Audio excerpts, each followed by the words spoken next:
हरे कृष्णा। आप सभी को गोवर्धन पूजा की ढेर सारी शुभकामनाएं।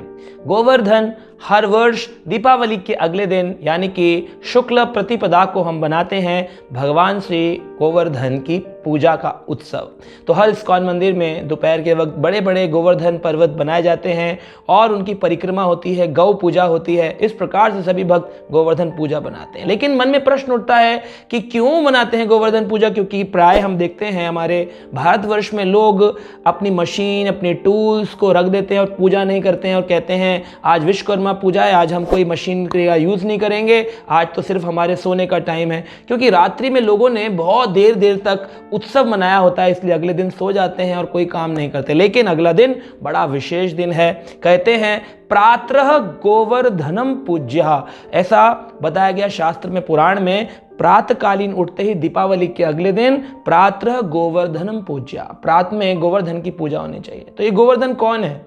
बताते हैं भगवान श्री कृष्ण जब अपनी बाल लीलाएं कर रहे थे, 7 वर्ष के भगवान श्री कृष्ण ने 7 दिन 7 रात तक 7 कोस, एक कोस में 3 किलोमीटर यानी 21 किलोमीटर बड़े इस पर्वत गोवर्धन को अपनी उल्टे हाथ की छोटी उंगली के नाखून के ऊपर उठाया था। क्यों उठाया भगवान ने? क्यों करवाई पूजा?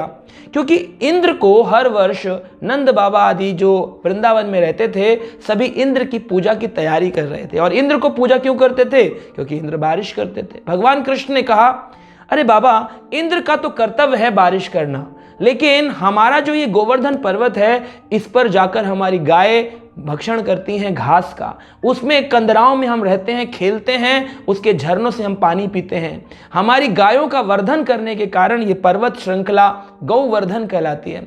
इस गोवर्धन की पूजा हमें करनी चाहिए। तो जितना भी इंद्र की पूजा के लिए बनाया गया सामान था, सबने भगवान कृष्ण की बात को मान लिया। लेकिन हम ऐसे हैं, भगवान ने गीता में ज्ञान दिया, भागवत में ज्ञान दिया, लेकिन हम अपनाते नहीं। एक व्रजवासी होना, एक भक्त होने का मतलब है कृष्ण की बात को यथारूप अपने अंदर ग्रहण कर लेना। नंद बाबा आदि ग्वाल बालों ने कृष्ण की बात को ग्रहण किया, इंद्र पूजा को स्वीकार न करके गोवर्धन पूजा को स्वीकार किया। सबने परिक्रमा करी और गोवर्धन जी को भोग लगाया। जब गोवर्धन जी को जितना भी भोग लगाया था, लगाया जा रहा, कहते हैं तस्मे नमो व्रज जने सह चक्र आत्मन आत्मने अहो पश्यम शैलो वसो रूपीनानुग्रहम व्यधात। भगवान ने कहा, वो देखो, अपने ही रूप को आत्मने, अपने को ही प्रणाम कर रहे हैं और कह रहे देखो देखो, पहली बार ऐसा देवता है जो भोजन करने के लिए प्रकट हो गया है, भोजन करने प्रकट हो गया है ये देवता। आज तक तुमने इंद्र की पूजा करी, कभी देवता देखा? ये देखो गोवर्धन के अंदर देवता निकल आया है। खूब सारा भोग लगाया और जब सारा भोजन पा लिया तो कहता है गोवर्धन, अन्न और अन्न चाहिए, अन्न और। तो फिर बलराम जी वहां खड़े थे, वो समझ गए कि ये भगवान कृष्ण हैं। उन्होंने कहा, बिना तुलसी के कृष्ण नहीं मानेंगे। नमो नमो तुलसा महारानी, बिन तुलसी प्रभु एक ना मानी। भगवान तुलसी के बिना कोई भी भोग अर्पित किया जाए तो स्वीकार नहीं करते। जैसे ही तुलसी का पत्र लगाया गया, भगवान ने बोला, अब हो गया मेरा भोजन। और इस प्रकार से गोवर्धन की पूजा सभी लोगों ने करी। और इस बात से रुष्ट होकर इंद्र ने बुला लिया अपने बादल संवर्तक को और कहा, संवर्तक जाओ, इतना पानी भर दो, इतना पानी भर दो पूरे व्रजमंडल में कि ये लोगों को याद रहे कि इंद्र पूजा ना करने से इनको क्या दंड मिलना चाहिए। अब देखिए, देवी देवताओं की पूजा में ये प्रॉब्लम होता है कि अगर आपने उनको रुष्ट कर दिया तो वो क्या करेंगे? तो इतने वर्षों तक भोजन दिया, तब तक तो खुश थे, लेकिन एक बार पूजा नहीं करी, रुष्ट हो गए। लेकिन भगवान कृष्ण कैसे हैं? आपने कभी जीवन काल में उनकी पूजा ना भी की हो, लेकिन अगर आप उनकी एक बार ही पूजा करेंगे तो भगवान वो 99 चीजें भूल जाएंगे जो आपने पूजा नहीं करी, लेकिन एक जो आपने पूजा करी उसको भगवान जीवन काल में याद रखेंगे। क्योंकि ये भगवान है, ये परम पिता है, ये सब कुछ याद रखते। इसीलिए भगवान कहते हैं, मायस्ते ते हता ज्ञानम प्रपद्यन्ते अन्न देवता। जिनका ज्ञान माया के द्वारा हर लिया गया है, वही ऐसी अन्य पूजाओं में जाते हैं, है ना। चलेंगे दिवाली के दिन तो गणेश जी की पूजा करने चल देंगे। अरे भाई, भगवान गणेश जी कहां से ज्ञान लेते हैं? नरसिंह भगवान से ज्ञान लेते हैं। तो हमें नरसिंह की पूजा करनी चाहिए दीपावली उत्सव में, गोवर्धन पूजा में। और विश्वकर्मा की बजाय गोवर्धन जी की पूजा करनी चाहिए। और उस गोवर्धन की पूजा करी क्यों? भगवान ने दिखाया, हरिदास वर्यम, दासों में दास हरिदास। कई बार लोग एक प्रश्न पूछते हैं कि प्रभु जी, हम गोवर्धन को भगवान के रूप में देखें या दास के रूप में देखें। चैतन्य महाप्रभु जब पहली बार यहाँ पर आए गोवर्धन में, और उन्होंने क्या देखा, मध्य लीला चैतन्य चरितामृत के 18वें अध्याय के 16 नंबर प्यार में आता है, गोवर्धना देखी प्रभु हैला दंडवत एका शिला लिंगाय हैला उन्मत्त। चैतन्य महाप्रभु ने जैसे ही गोवर्धन शिला को देखा, आलिंगन किया, क्योंकि चैतन्य महाप्रभु राधा रानी के भाव में हैं। उन्होंने कहा ये गोवर्धन तो कृष्ण है, आलिंगन कर लिया उनका और अश्रुपात करने लगे कि 5000 साल पहले आपके साथ हमने इसी गोवर्धन पर लीला करी थी। अब 4500 साल बाद भगवान चैतन्य जब आए, उन्होंने कहा अरे मेरे कृष्ण मिल गए, मुझे राधा रानी के भाव में मेरे कृष्ण मिल। आलिंगन करके हैला उन्मत्त जोर जोर से नाम कीर्तन किया।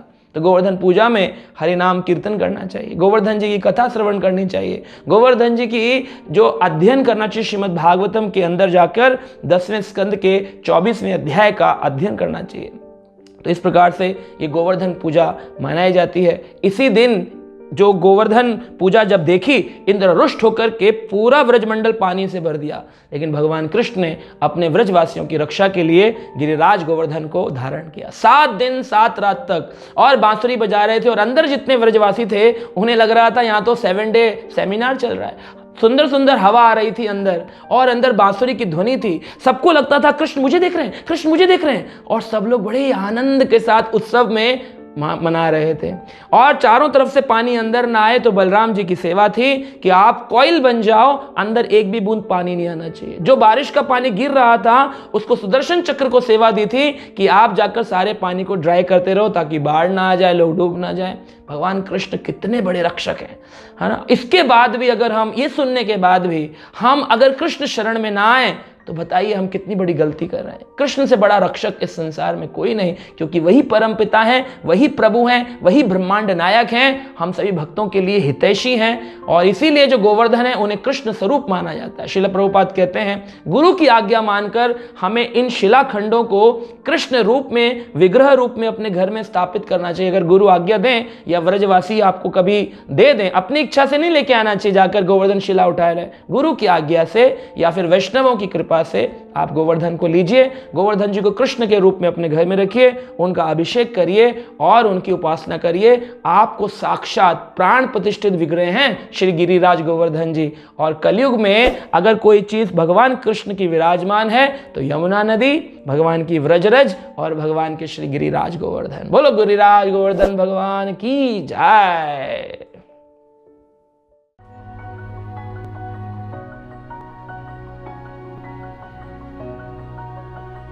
Subscribe now and press the bell icon.